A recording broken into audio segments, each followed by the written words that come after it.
Number 113۔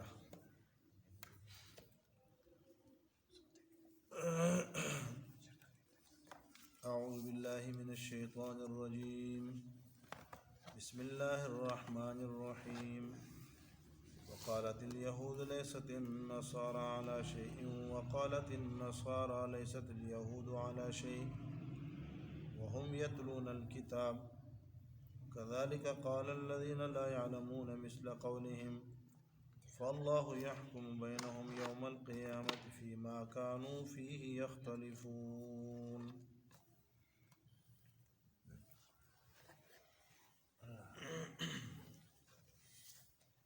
وقالت اليهود، اور کہا یہود نے، لیست النصارى على شيء، نصارہ کسی قابل اعتبار قابل اعتماد چیز پر قائم نہیں ہے۔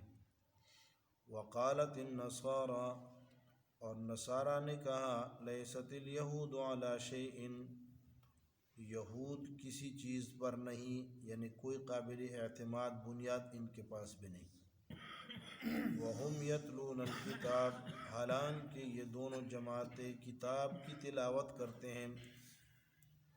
کذالک قال الذین، اسی طرح کہا ان لوگوں نے، لا یعلمون، جو نہیں جانتے، مثل قولہم، ان کی بات کی طرح۔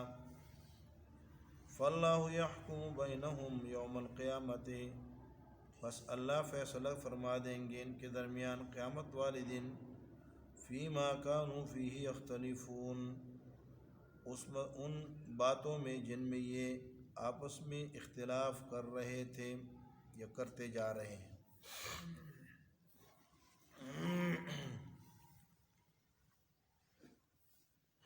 گزشتہ آیات میں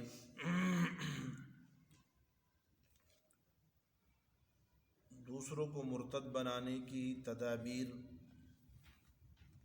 کا ذکر تھا کہ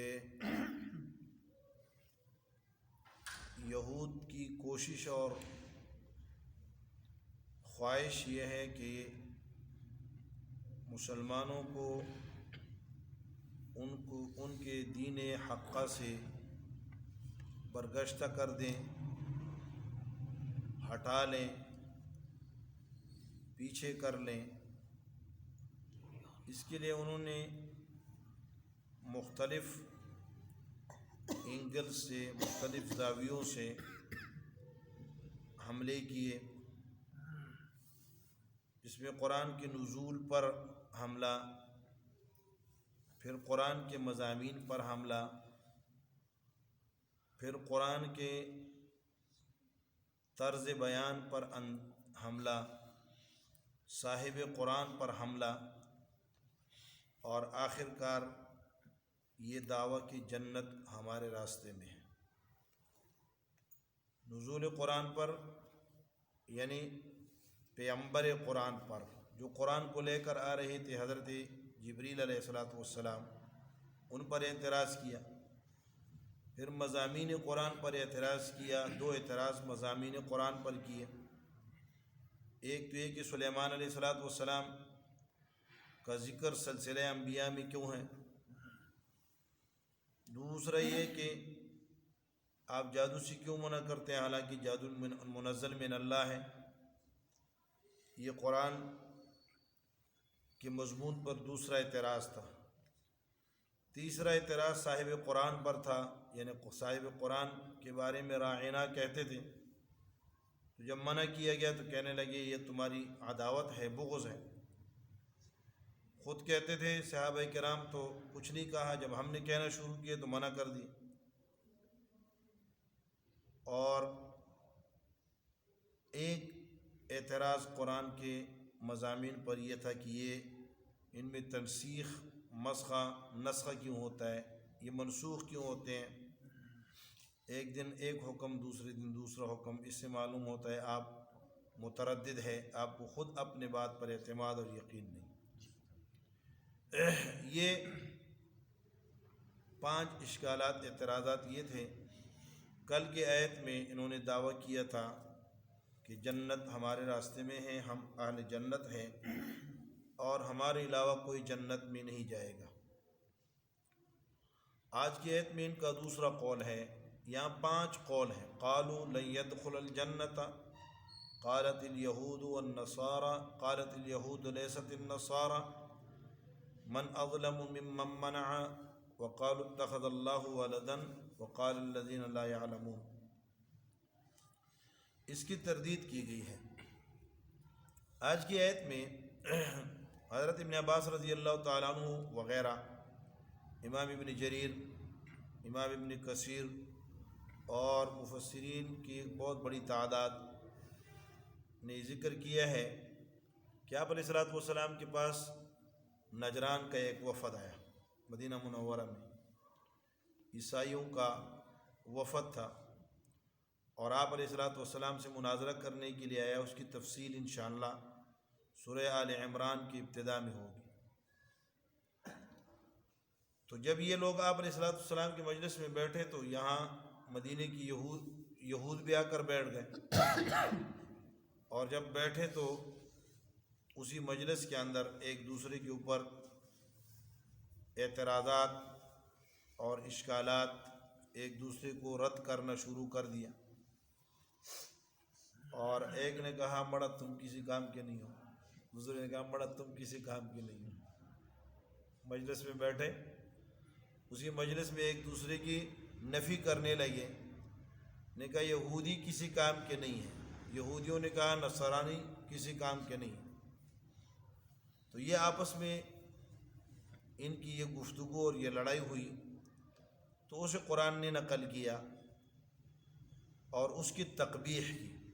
یہ بڑی قبیح حرکت ہے، بڑی غلط حرکت ہے کہ دونوں کے پاس، دونوں کے زمانے میں حق کتاب اور حق پیغمبر کے ماننے والے ہیں، پھر ایک دوسرے کی یکسر نفی کر دی۔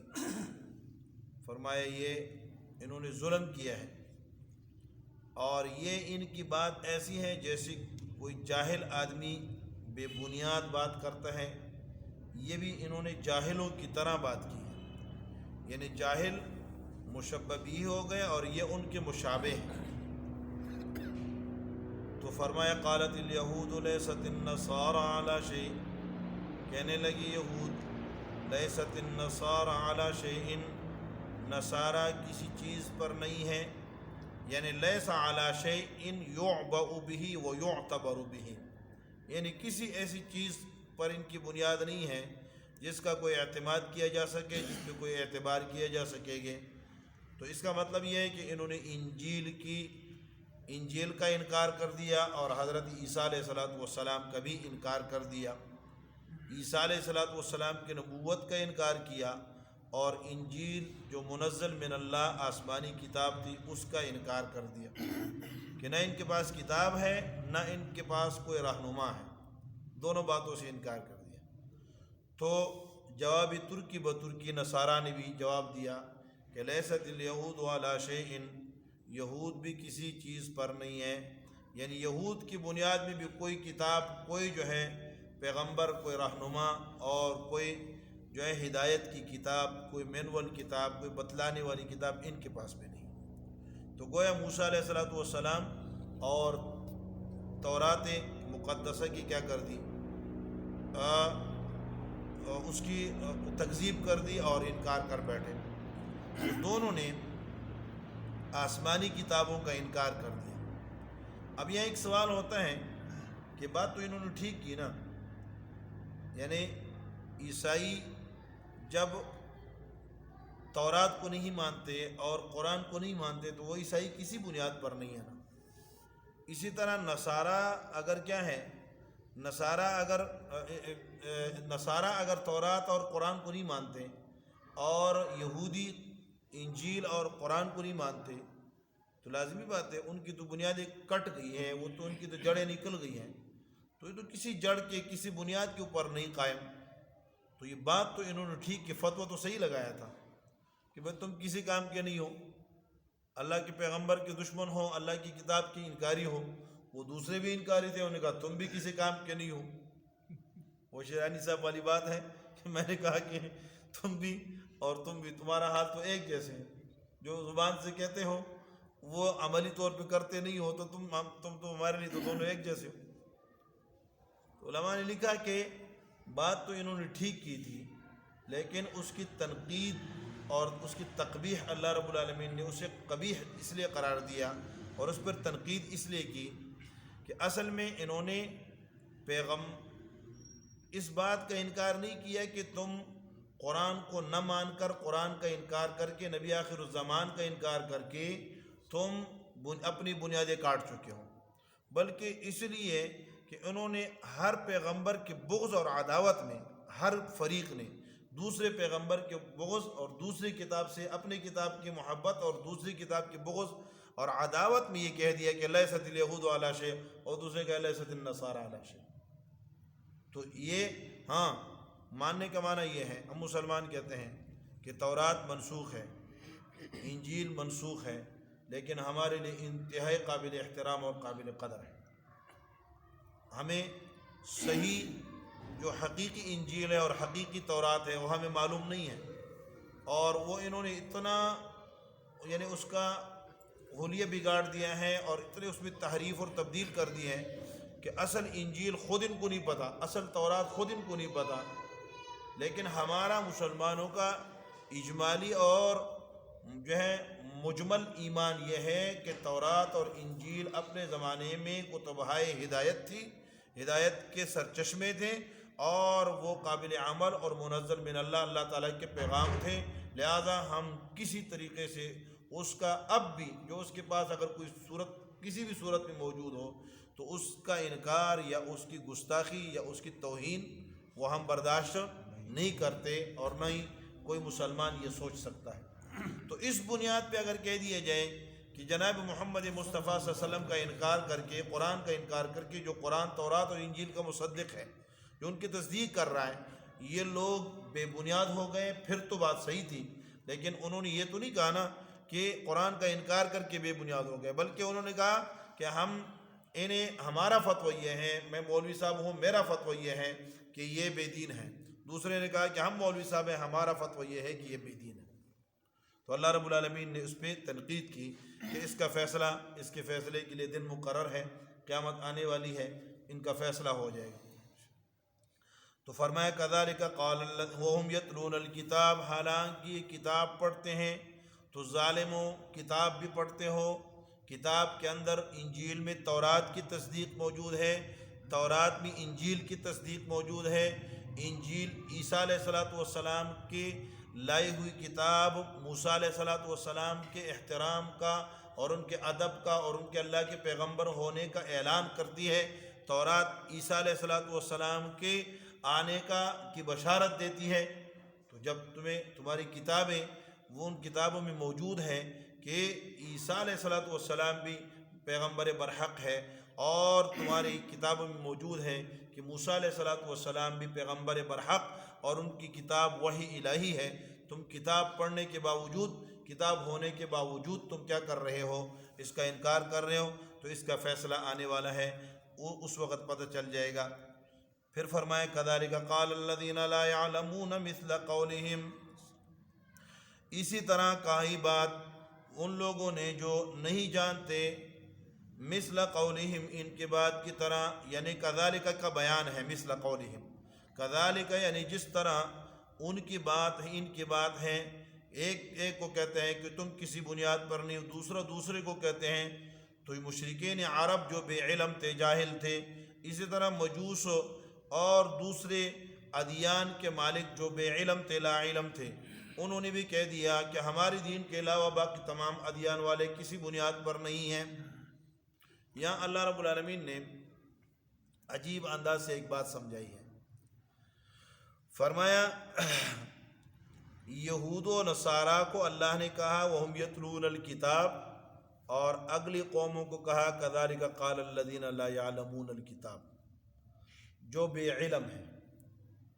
یعنی ایک تقسیم کر دیا اللہ نے، ایک کو اہل علم طبقہ قرار دیا اور دوسرے کو جاہل طبقہ قرار دیا. لا یعلمون کا معنی کیا ہے؟ یجہلون، جو جاہل ہے. تو یہاں گویا اللہ رب العالمین نے یہ تقسیم کر دی ہے کہ عالم کس کو کہتے ہیں اور جاہل کس کو کہتے ہیں۔ تو یہ تقسیم اللہ نے یوں کی ہے کہ جو آسمانی وحی کو جانتا ہے وہ عالم ہے، اور جو آسمانی وحی کو نہیں جانتا وہ لا یعلمون ہے، وہ جاہل ہے۔ اب مجوس جو تھے اور یا فارس کی جو لوگ تھے، فارس کی مجوسی، وہ اس دور میں اعلیٰ درجے کے مہذب اور اعلیٰ درجے کے وہ انجینئر بھی تھے، ڈاکٹر بھی تھے، حکیم تھے، بڑا زبردست قسم کا۔ اسی طرح یونان کی حکمت جو تھی وہ بھی کمال درجے کی تھی، لیکن ان یونانیوں کو بھی اللہ رب العالمین نے کیا کہا؟ لا یعلمون میں شامل کیا۔ اسی طرح ادھر فارس کے بڑے بڑے انجینئر کو اور بڑے بڑے جو ہیں ان کے ماہرین جو ہے دنیاوی علوم، ان کو بھی اللہ نے کیا کہا؟ اللہ رب العالمین نے لا یعلمون میں شامل کیا۔ تو اس کا معنی یہ ہوا کہ جو وحی کا علم جانتا ہے وہ عالم ہے، جو وحی کا علم نہیں جانتا وہ جاہل ہے، اگرچہ وہ دنیا کے سارے فنون جانتا ہو۔ لیکن یہاں ہوا کیا ہے؟ مولانا اشرف علی تھانوی رحمۃ اللہ علیہ 1000 کتاب کے مصنف ہیں، 1000 کتاب کے مصنف ہے، اور کوئی مجدد ملت ان کو کہا جاتا ہے۔ کوئی مسئلہ نہیں ہے جس پر مولانا اشرف علی تھانوی رحمۃ اللہ علیہ نے قلم نہ اٹھایا ہو اور اس کی محققانہ تحقیق نہ کی ہو، کمال کا علم۔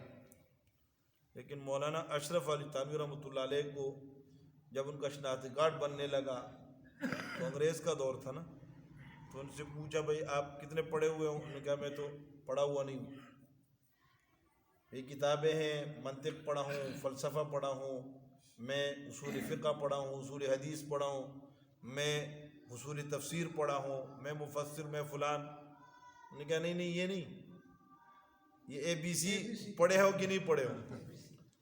تو انہوں نے کہا نہیں پڑھے۔ اشرف علی تھانوی ان پڑھ، ہائے ہائے، کیا لکھا؟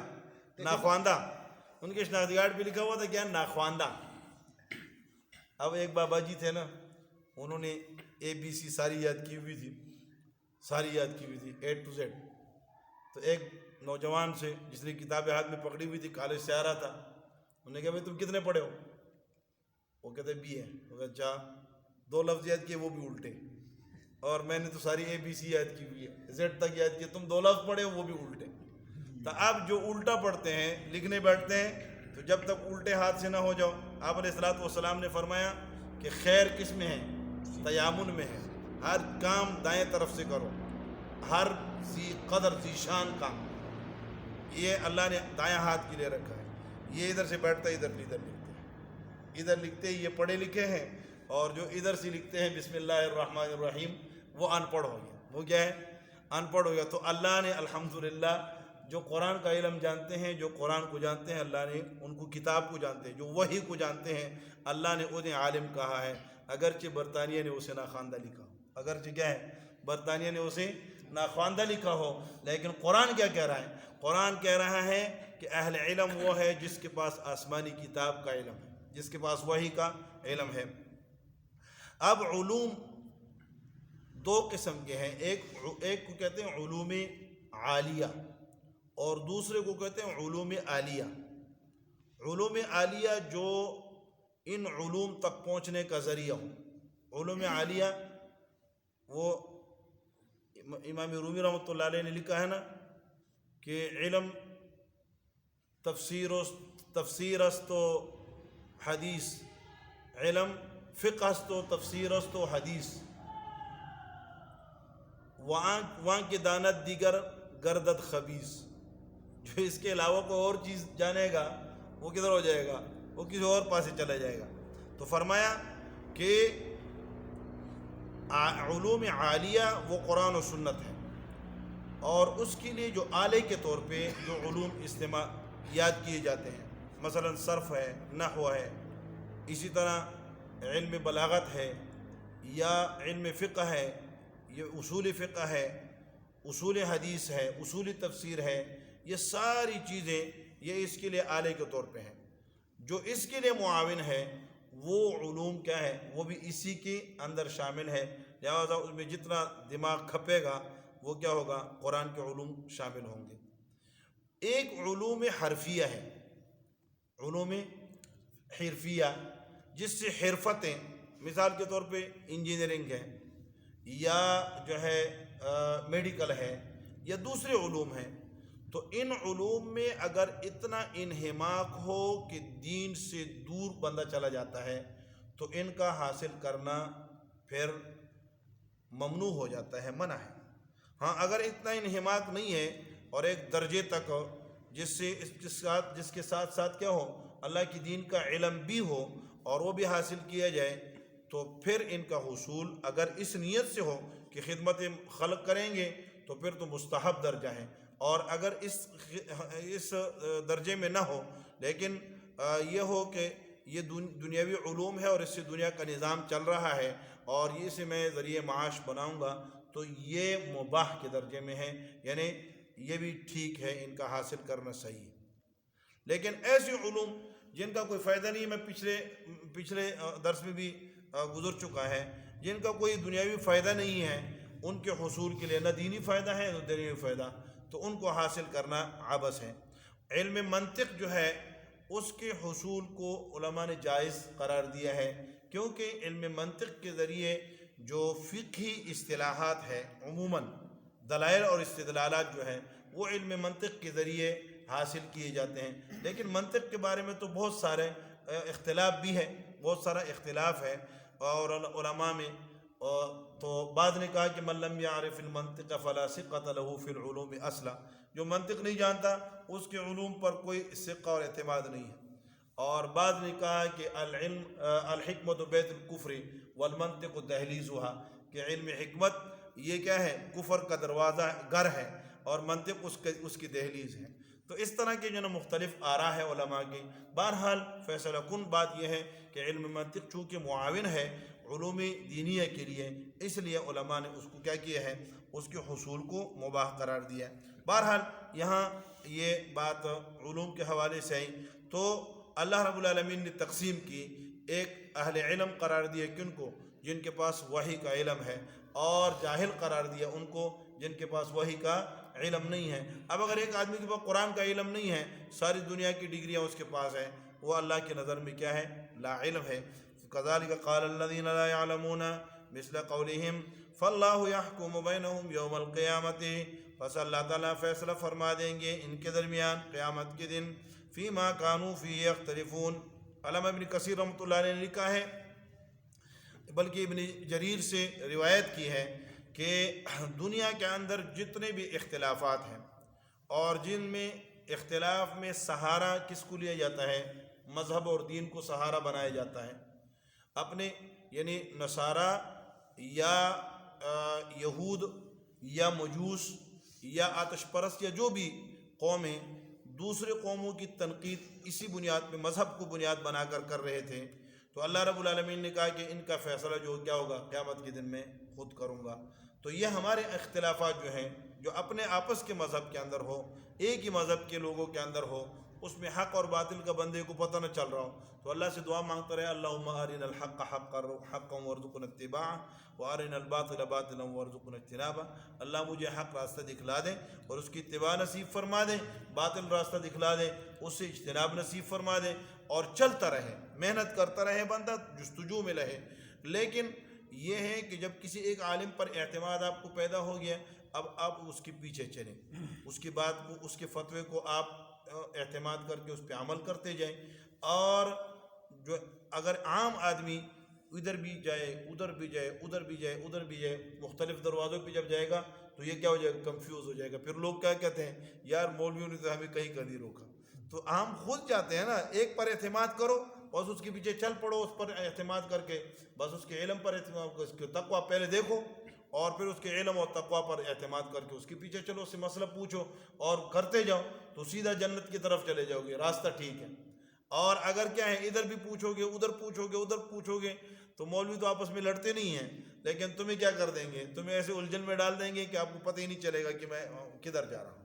اس لیے بچنا، فتنوں کے دور میں ایسی چیزوں سے بچنا چاہیے جس سے انسان کیا ہو، فتنے کا شکار ہو سکے۔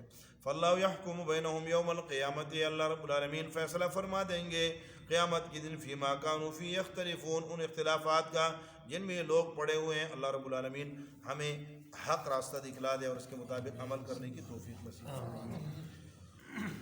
اللهم صل وسلم على سيدنا ومولانا محمد وعلى آله وصحبه وبارك وسلم تسليما كثيرا ربنا تقبل منا إنك أنت السميع العليم وتب علينا يا مولانا إنك أنت التواب الرحيم اللهم اهدنا واهد بنا واجعلنا سببا لمن اهتدى اللهم إنا نجعلك في نحورهم ونعوذ بك من شرورهم اللهم احفظنا من كل بلاء الدنيا وعذاب الآخرة اللهم اشف مرضانا ومرضى المسلمين اللهم توفنا مسلما والحقنا بالصالحين صلى الله تعالى على النبي الكريم وعلى آله وصحبه أجمعين آمين برحمتك